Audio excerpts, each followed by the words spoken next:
At my sister-in-law Valerie Anderson's supposedly innocent monthly family brunch in her stylish Calgary home, all my alarms started ringing with the sharp metallic smell wafting from the coffee my husband, Scott, handed me. "Don't drink it, Brooke! Don't!" a voice screamed inside me as I forced a smile and took the cup, because this could be the last, perhaps the most dangerous trap they had set for me. But this time, I wouldn't be the one falling into it. My name is Brooke Morrison, and this was the story of how I turned their demonic plan back on them. I remember that moment as if it were yesterday, every detail etched in my mind. I was sitting at Valerie's elegant dining table. She was playing the role of the perfect hostess. As always, Scott approached me with that strange artificial smile that didn't quite reach his eyes. In his hand, a steaming cup of coffee. "Wouldn't you like to try the coffee I made especially for you, honey?" he asked, his voice sweeter, more artificial than usual. That familiar cramp instantly announced itself in my stomach. I was 29, and throughout my 3-year marriage, I had experienced countless accidental food poisonings, unexplained stomach cramps, sudden allergic reactions. I had reached a point where I was questioning whether my own husband was trying to poison me. Even this thought alone was a nightmare. But I had learned to be cautious, especially around Valerie. Behind that innocent smile of hers lay an expert ability to orchestrate situations that left me sick or humiliated. And Scott was now wearing that exact same innocent smile. "How thoughtful of you," I replied, trying to force a smile onto my face while my mind frantically searched for an escape route. The aroma wafting from the cup was unlike any coffee I'd smelled before. A sharp, almost chemical scent filled my nostrils. It reminded me of that terrible day last month when I ended up in the emergency room after drinking tea at Valerie's house. The doctors couldn't explain my symptoms, and Valerie had insisted she'd made the tea exactly the same way she made her own. A doubt had awakened in me then, but I couldn't bring myself to believe it. Now, however, that doubt was growing like an avalanche. Valerie was watching me intently from across the table, absently stirring her own untouched coffee. "Scott has become quite the barista lately," she said, with that familiar suggestive smirk on her face. "He's been practicing different brewing methods just for you." The way she emphasized "for you" sent a cold shiver down my spine. I had noticed Scott spending more time at Valerie's house lately. Supposedly, they were planning a surprise for our upcoming anniversary. But something felt off. The whispered conversations that stopped abruptly when I entered the room, the strange texts I'd glimpsed on his phone, and now this coffee with its peculiar scent. My instincts were telling me this was more of a conspiracy than a surprise. I lifted the cup, pretending to take a sip while studying their expressions. Scott and Valerie exchanged a quick glance that confirmed my suspicions. That was when I made my decision. Pretending to check my phone, I suddenly jumped up. "Oh, look at that! I need to make a quick call for work. Valerie, would you mind if I use your study?" I asked, the urgency and slight panic in my voice part of my plan. As I walked past Valerie's place setting, I deliberately stumbled, and in the brief confusion of steadying myself, I quickly switched our coffee cups. "I'm so sorry," I exclaimed, straightening up. "I'm such a klutz sometimes." Valerie waved off my apology with a tight smile. "No problem, dear. Just try not to break anything in the study." I nodded and hurried away, my heart pounding like a drum. From the doorway of the study, I could still see them at the table. Now I just had to wait and watch. At that moment, the risky decision I had made in those fleeting seconds would either save my life or plunge me into even greater danger. But there was no turning back. The game had begun. From the doorway of the study, I watched Valerie, who had just been served the coffee specially prepared for me, lift the cup to her lips. My stomach clenched with anxiety.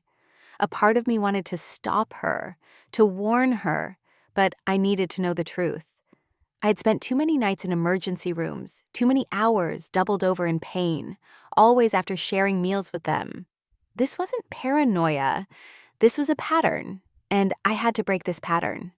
It wasn't always like this. When I first met Scott at a friend's wedding in Nashville 3 years ago, He was charming and attentive. Valerie, too, had seemed welcoming at first, inviting me to family gatherings and offering to help plan our wedding. But looking back, I should have noticed the red flags. The way she would accidentally spill things on my dress at important events, or how my food always seemed to have extra seasoning when she helped cook. The incident started small, an upset stomach here, a mild allergic reaction there. Scott always had an excuse ready. Maybe it was something you ate earlier, or you must be coming down with something. But the pattern was becoming clear. The worst was 2 months ago. I ended up hospitalized after eating breakfast at their house. The doctors found traces of something in my system they couldn't identify, but Scott convinced everyone I must have taken some expired medication. At that moment, lying in that hospital bed, something inside me had broken. I no longer believed in coincidences. I gripped the doorframe, watching as Valerie took another sip of the coffee. Scott was typing on his phone, seemingly unconcerned. My own untouched cup sat cold on the table where I'd left it. That metallic smell still lingered in my nose, making me shudder. A slight tremor in Valerie's hand caught my attention. She set down the cup, her face suddenly pale.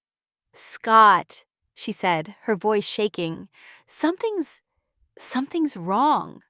Scott looked up, his expression changing from confusion to horror as he realized which cup she was drinking from. He jumped up, knocking over his chair.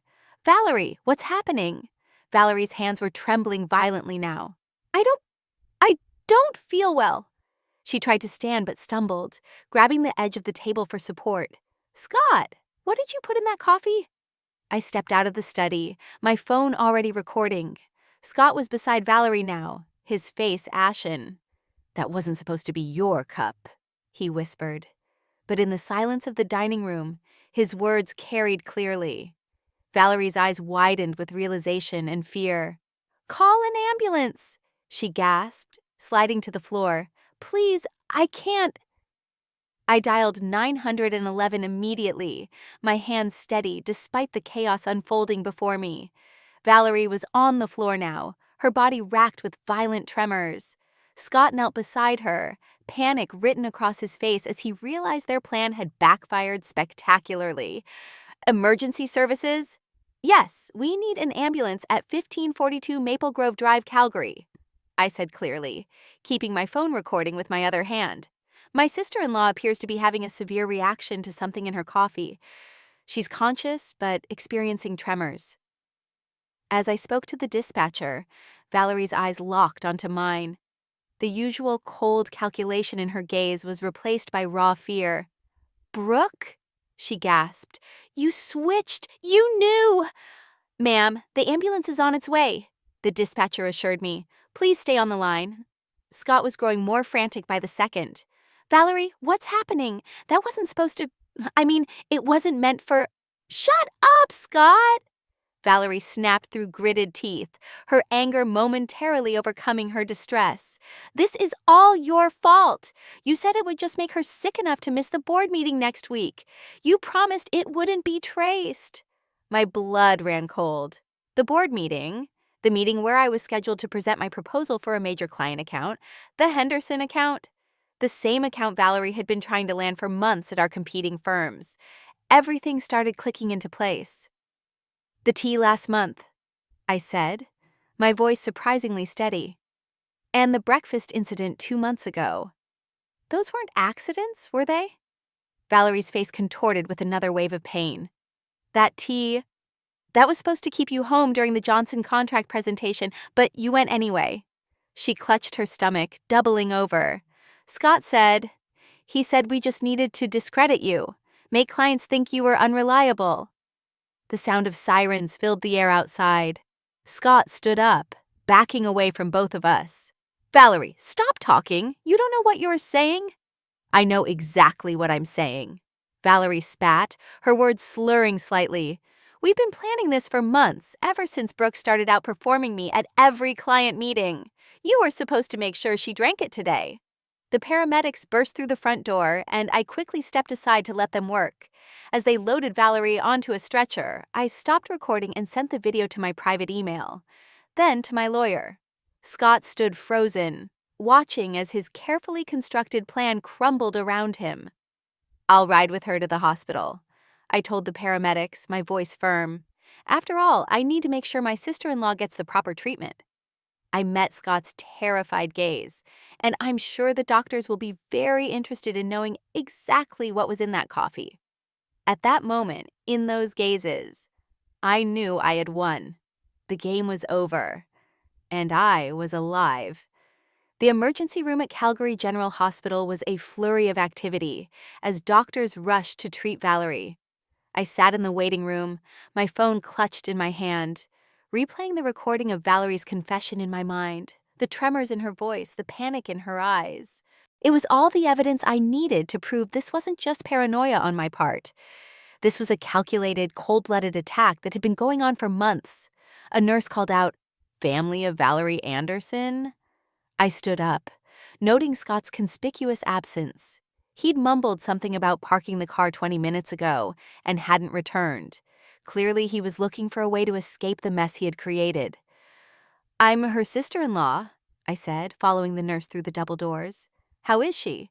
"She's stabilized, but we found concerning levels of toxins in her system." The nurse's expression was grave. "The doctor would like to speak with you about some unusual findings in her blood work." My heart raced. Toxins. So my metallic taste, my instant nausea earlier, hadn't been unfounded.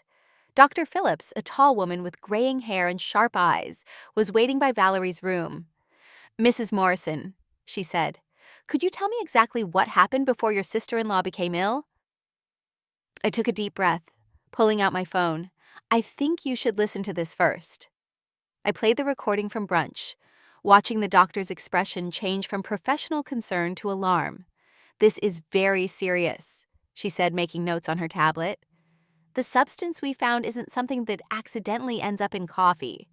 We're looking at deliberate contamination." At that moment, those words confirmed the terrifying truth I had lived with for months. This wasn't an accident. This was a planned assault. Just then, Scott appeared at the end of the hallway, his face pale and sweaty. He'd clearly overheard the doctor's words. "Brooke," he started, taking a step toward me. "Let me explain." "Stay back," Dr. Phillips warned, pressing the nurse's call button. "Security to room 412, please." Scott raised his hands in surrender. "This is all a misunderstanding. Valerie was confused. She didn't know what she was saying." "Really?" I pulled up the texts I discovered on his phone last week, the ones I'd secretly forwarded to myself. "So, these messages between you and Valerie about making sure she's out of commission before the Henderson presentation were just friendly conversation?" His face drained of color. "Those messages were some of the most concrete evidence of their plan." "You went through my phone?" he hissed, his voice now filled with rage. "After I found those strange bottles in your desk drawer? Yes, I did." I turned to Dr. Phillips. "Doctor, I've been hospitalized 3 times in the past 6 months with unexplained symptoms. I'd like to know if they match what you found in Valerie's system today." The doctor's eyes narrowed. "We'll need to run some tests to compare. Security will make sure your husband remains available for questioning." 2 security guards appeared, positioning themselves on either side of Scott. He looked trapped, his carefully constructed facade crumbling. "Valerie and I," he stammered, "we were just trying to help you. Slow down. You were working too hard, taking all the big clients. Valerie said if we could just make you take some time off." "By poisoning me?" My voice was steady, even as my hands shook with rage. "How long have you been doing this? Was it you who tampered with my food at the Christmas party too?" Scott's silence was all the answer I needed. Behind him, I could see Valerie's room, where she lay connected to various monitors. Her earlier bravado was gone, replaced by the fear of someone who knew their schemes had finally caught up with them. "Detective Mendoza is on her way," Dr. Phillips said quietly. "She'll want to take statements from everyone involved." I nodded, feeling a strange sense of calm. The truth was finally coming out, and there was no going back. Detective Mendoza arrived within the hour, her presence commanding attention in the sterile hospital corridor. She was a seasoned investigator who specialized in domestic abuse cases, and she listened intently as I played the recording from brunch and showed her the text messages. Mrs. Morrison, she said, reviewing her notes, you mentioned previous hospitalizations. Can you tell me more about those incidents? I pulled out my phone again, opening a document I'd been quietly maintaining for months. The first time was in February, after a dinner at Valerie's house. I had severe stomach pains and dizziness. The second was in April, the tea incident, and then in June after breakfast with them. My voice remained steady as I continued. Each time the symptoms were similar, but just different enough that the doctors couldn't pinpoint a cause. The detective's eyes narrowed as she looked at my detailed log of dates, symptoms, and circumstances. And you? You've been keeping records ever since I noticed the pattern. I hesitated before pulling out another phone from my purse. I also started carrying a backup phone with a different number. I used it to record conversations when I was around them. I have several where Valerie and Scott discuss their plans, though they're careful not to be explicit. In one of the recordings, Valerie's voice came through clearly. "The Henderson account is worth millions, Scott! We can't let her ruin everything we've worked for. Just stick to the plan. A few days of illness should be enough." Scott's response was equally damning. "I've got something stronger this time. She won't make it to the presentation." Detective Mendoza's expression hardened as she listened. Through the window of Valerie's room, I could see my sister-in-law was now awake, looking significantly less confident than she had at brunch. "The hospital is running toxicology screens," the detective informed me. "Dr. Phillips has already identified several substances that don't occur naturally. We'll need samples from your home as well." A commotion down the hall caught our attention. Scott was arguing with the security guards, his voice rising in desperation. "I need to speak with my wife," he shouted. "Brooke, please, you don't understand. We were trying to protect you." Detective Mendoza stepped between us. "Mr. Morrison, you're not helping your case. We've already found evidence of premeditation." "Premeditation?" Scott laughed, a hollow sound that echoed through the corridor. "We were just trying to slow her down. She was working herself to death, taking all the major accounts. Valerie said if we could just make her take some time off." "By poisoning her?" Detective Mendoza's voice was sharp. "That's not protection, Mr. Morrison. That's attempted murder." The color drained from Scott's face. "Murder? No, that's not. We never meant to." "Then what exactly did you mean to do?" I asked, my voice surprisingly calm. "When you put something in my coffee this morning, what was supposed to happen?" Scott's silence spoke volumes. Behind him, I could see Valerie watching through her hospital room window, her face a mask of fear and calculation. I wondered if she was trying to figure out how to spin this, how to explain away months of systematic poisoning as some sort of misguided attempt at helping me. "We'll need both of their phones," Detective Mendoza told the security guards, "and I want officers posted at both doors. Nobody leaves until we get the toxicology results." Dr. Phillips entered Valerie's room with a tablet in hand, her expression grim as she reviewed the test results. Detective Mendoza and I followed, while Scott remained outside with the guards. Valerie tried to sit up straighter in her hospital bed, but the tremors hadn't completely subsided. "The toxicology report shows elevated levels of several substances," Dr. Phillips announced, her voice clinical. "Most concerning is the presence of a particular compound that's typically used in pharmaceutical testing. It's not something the general public should have access to." Valerie's face paled. "That's impossible." Scott said it was just something to cause mild symptoms. "Mild symptoms?" Detective Mendoza interrupted, taking out her notebook. "Like the ones your sister-in-law experienced over the past 6 months?" The door opened, and another detective entered, holding an evidence bag. "We found these in Mr. Morrison's office desk at the Anderson marketing firm. Assuming Scott works there or Valerie's surname is a coincidence," he reported, presenting several small bottles with clinical labels, along with detailed notes about dosages and reactions. I felt my knees weaken as I realized the full scope of their plan. "You were documenting everything, like some kind of experiment?" I asked in horror. "It wasn't like that," Valerie protested, but her voice wavered. "We just needed to track what worked. The first few attempts weren't effective enough. You kept showing up to meetings anyway."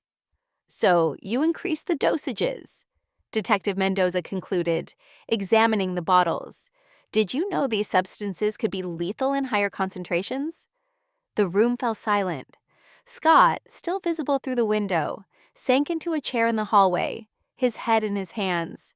"The Henderson account," I said slowly, pieces clicking into place. "It wasn't just about that presentation, was it? You needed me out of the way permanently, because the client specifically requested me as their lead." Valerie's face contorted with a mixture of anger and fear. "You were ruining everything. I built that client portfolio for years. And then you show up and suddenly everyone wants to work with you instead. Scott said he could fix it. By killing me?" The words hung in the air, heavy with accusation. "We weren't trying to," Valerie started, but Dr. Phillips cut her off. "The concentration in the coffee you drank today," the doctor stated, looking directly at Valerie, "was significantly higher than previous samples we've analyzed from Mrs. Morrison's earlier hospital visits. If she had consumed it, the outcome would have been severe, possibly fatal." Detective Mendoza turned to the other officer. "We'll need a full warrant for both their homes and offices, and contact the pharmaceutical company listed on these bottles. Find out how they obtained these substances." Valerie slumped back against her pillows, the fight draining from her face. "It wasn't supposed to go this far," she whispered. "Scott kept saying we just needed one more try." I stepped closer to her bed, my voice steady despite the trembling in my hands. "Every time I got sick, every meeting I missed, every client I lost, you were both there watching, taking notes on how your poison was affecting me. What kind of people does that make you?" The silence that followed was deafening. Outside, I could hear Scott being read his rights as additional officers arrived. Valerie stared at her hands, unable to meet my gaze. "Detective," I said, turning away from my sister-in-law, "I'm ready to make my formal statement now." The trial lasted 3 weeks, but it felt like years. I sat in the courtroom each day, watching as the prosecution methodically laid out their case against Scott and Valerie. The evidence was overwhelming. The bottles from Scott's office, their detailed notes on each poisoning attempt, the recorded conversations and text messages discussing their plans. What struck me most was their demeanor throughout the proceedings.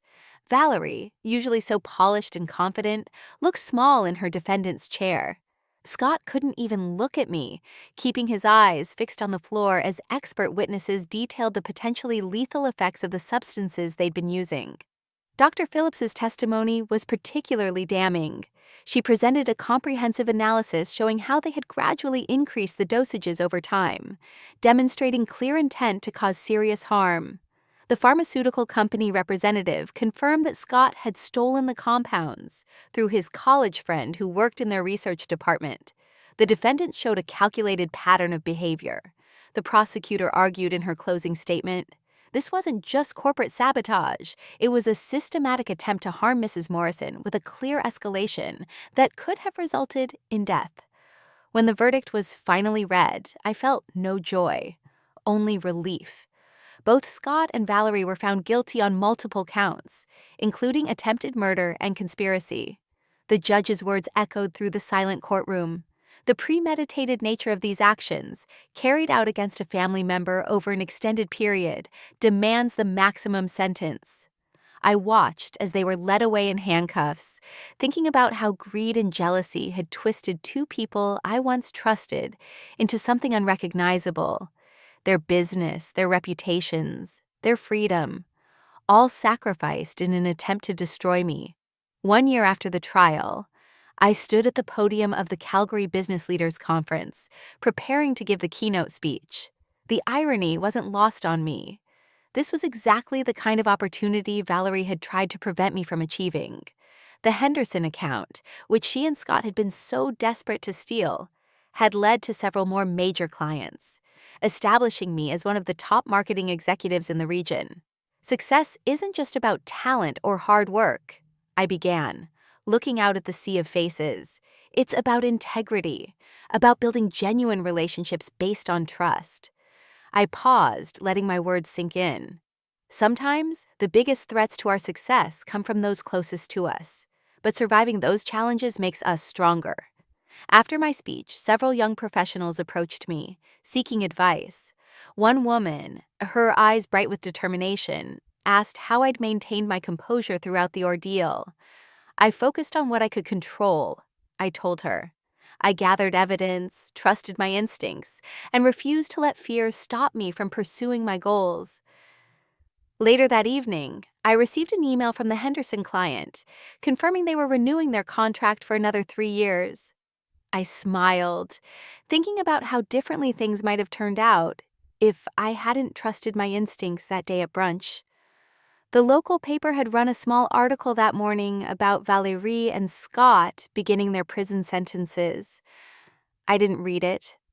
Instead, I focused on the proposal for my newest client project, knowing that the best revenge wasn't about getting even. It was about moving forward and succeeding despite those who tried to hold you back.